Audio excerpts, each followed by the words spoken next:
So this is an update on Boost Control thing I'm playing with. So the last video ended, I think, with me going out with the eBoost 2 kind of lashed together. That didn't really work quite how I was expecting. I did get reduced boost, or boost slightly up from the spring that was in there, which was 1/4 of a bar. But when it came on boost, I had a massive boost surge, which the way I had the eBoost set up, it shouldn't really have happened. So I've been scratching my head as to why that would be. I tried different settings on the eBoost and all this sort of thing, and nothing seemed to make much difference. In the end, what I did was, obviously I disconnected the hoses completely from the eBoost just to kind of double check I'd not been losing the plot. And with a 1/4 bar spring in there was a small overboost, just for a fraction of a second, went up to about 0.4, 0.5 before it settled down. But as soon as I plugged the solenoid back in, with it venting to air, I had a boost surge of about 1 bar for, it's hard to tell how long, half a second, a second. But obviously where I'm trying to reduce the power, sort of how quickly the turbo comes on, the last thing I want is it actually over boosting. If anything, I need it to be under boosting. So this had me scratching my head. The only thing I could think of is obviously is the solenoid itself. This solenoid isn't the one I'm using. I bought myself one of the expensive posh Mac ones. Well, this is one that's been knocking around. It's one of the, I think they would call it an eBay knockoff. And I thought maybe the hose connections, because they're quite small, I thought, well, if you're trying to push out to vent the sort of the top of the wastegate, if the air can't get out quickly, it's almost, you know, like holding the sort of neck of a balloon and only letting the air go slowly. But that, you know, that sort of flows okay. So the next stage was, I scratched my head a bit more and I thought, well, there's nothing like an excuse to take something apart and see how it works. It might be in my 50s, but I've still never ever lost that childhood urge of pulling everything apart. Fortunately, I can get them back together again more often than I could as a kid. Anyway, so this little video, I'm going to take the boost controller apart, because what I found within the solenoid is it's very restrictive. I don't know if this will come out on that. Basically, that's where that port there will connect to the top of the wastegate, and that's the one that connects to air, if you like, you know, vents to air. And I'm having to blow really quite hard there. So I'll take it apart again and I'll show you what's inside.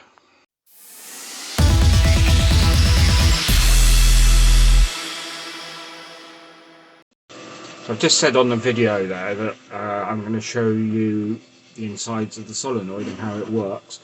I then found that I didn't have that video, so I'm kind of doing this as a bit of an insert sometime after I've videoed the rest of it, which is why when you see the inside it's already been modified in the way that you're going to see in a minute that I modify it. Also, I've got to apologise about the background noise. I've got a 3D printer running at the moment, so sorry about that. That's the cause of the irritating background noise. I'm printing up some lasers for cart alignment. It's the kind of knockoff one. I actually took apart the Mac one as well, and it is slightly different inside, but not a lot.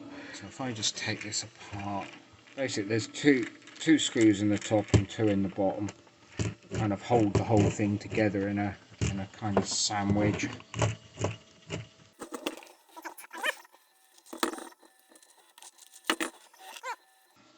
We have here, this is the bit, so this is, in this top part is where it's like the big electromagnet thing that when you apply power makes the plunger move.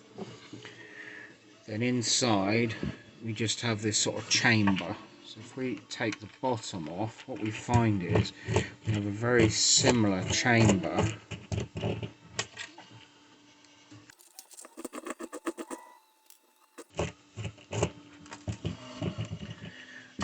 So we have a spring in the bottom, which is our sort of return spring. So the solenoid is just a one direction one, and the spring drops it back. And we have this little thing. It kind of almost works like a valve in a cylinder head. So this just moves up and down, probably 1/2 mil. It's quite a small amount. And you've got your common one there. So when that valve's in one direction, it lets the air in there, and when it's in the other direction, it lets it in the bottom. So in the one of them, it then routes it back out that side, and say, I can't remember which way around, say when it's up it comes out that one, and when it's down it comes out that one. So a fairly simple little device. The air goes through the little middle bit. At first I thought the middle bit was where the kind of plunger went, you know, almost like a button valve thing. Of course then I noticed that this thing is actually slides in and up and down on these two, and the middle bit is where it seals. So the middle bit is kind of the air in that's there, and then the air goes back out one of those two holes, whichever one's exposed or not sealed by the plunger. So there you have it. That's how this solenoid is. The Max solenoid is slightly different inside, but not a massive difference. The holes and the restrictions are pretty well the same. So I don't know if anyone comes across this issue. There is also 4-port solenoids, which I'm sure lots of people who know about this are probably shouting at your screens or phones or whatever at the moment, shouting why the hell I'm not using a 4-port solenoid on an external wastegate. I think we might get into that a bit later.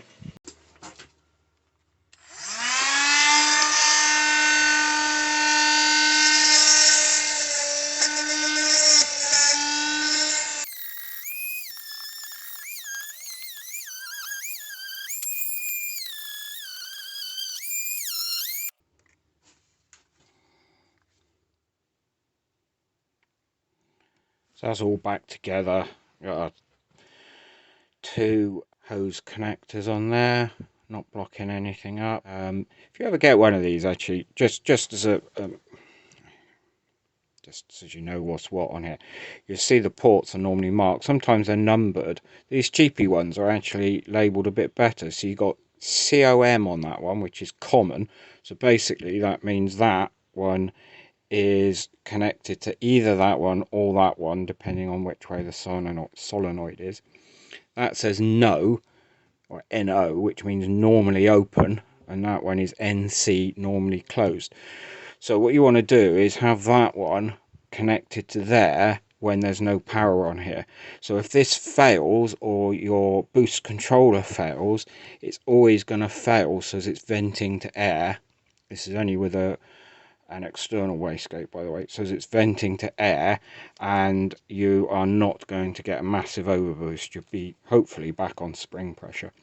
So I'm going to connect this up. Tubing wise, I'm going to connect it up, but I'm not going to turn the boost controller on at first. So, and I'll see if I still get this huge boost spike, or whether my little bit of porting is going to help stop that happening.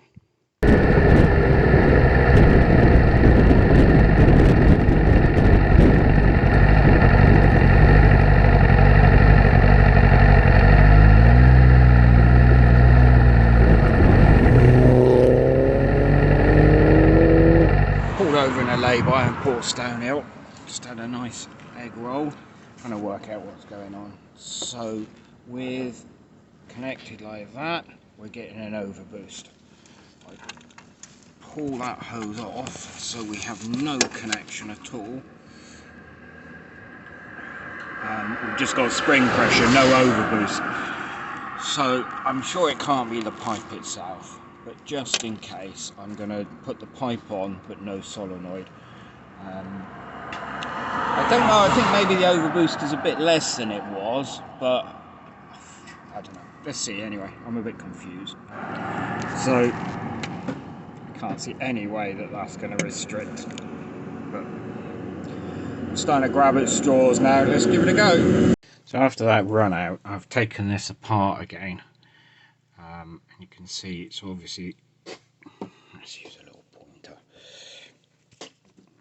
so you can see here where I open that hole up, but of course I didn't think it all the way through. So that tiny hole there that I thought was part for the plunger, but it's not because the plunger only has two, is there where it's got to go back to the air, you know, the atmosphere port. So I've made that nice and big, but we've still got a massive restriction going on here. And the only problem is that is like a sort of a little conical thing, which I assume helps it seal on there. I think I can drill it out a bit. I'll measure it and see how big it is now. That's a 2mm drill in there. It appears to be pretty well bang on 2mm. So I'm going to do a little bit of maths and see how much I open it up, it increases the area.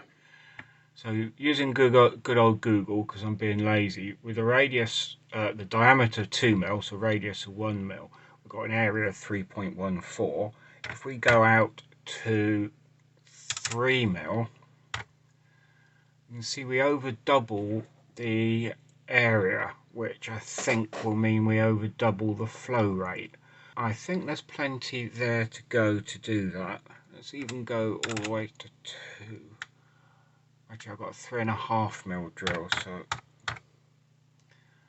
yeah. So basically, if I drilled that twice as big, we would go 4 times the area, so that should flow 4 times as much air.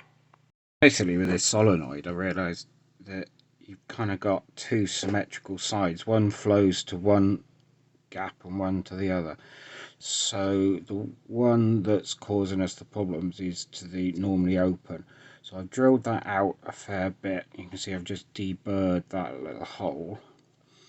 But I've also done the other side because I want both sides flowing as well as they can, because any restriction here is going to cause, you know, overshoot or undershoot. And basically I want to control what's going on with the wastegate with the electronics, not with some inadequate bit of electromechanical stuff. Anyway, so I've done that to those two. I'm going to stick this in the ultrasonic bath now, because I don't suppose if all these bits of swarf got in, it's going to do it any good. Unfortunately, the weather is now going a bit yucky. We've just had the clocks change and all that, and I got a big box of transponders arrive, and I've got to earn a living at some point today. So that'll be it for this one. Hopefully within the next few days, if we get a nice weather day, I'll get back onto this, get this one on the back on the car and see what happens. Hi, thanks for getting to the end of the video. If you're not already subscribed, please do so now. Just hit the subscribe button and then hit the bell button, and that way YouTube will tell you when there's any new videos. We've got some big plans ahead for the channel, including possibly a car build from scratch. So if you want to get involved with that, now's the time to subscribe. Cheers then, bye.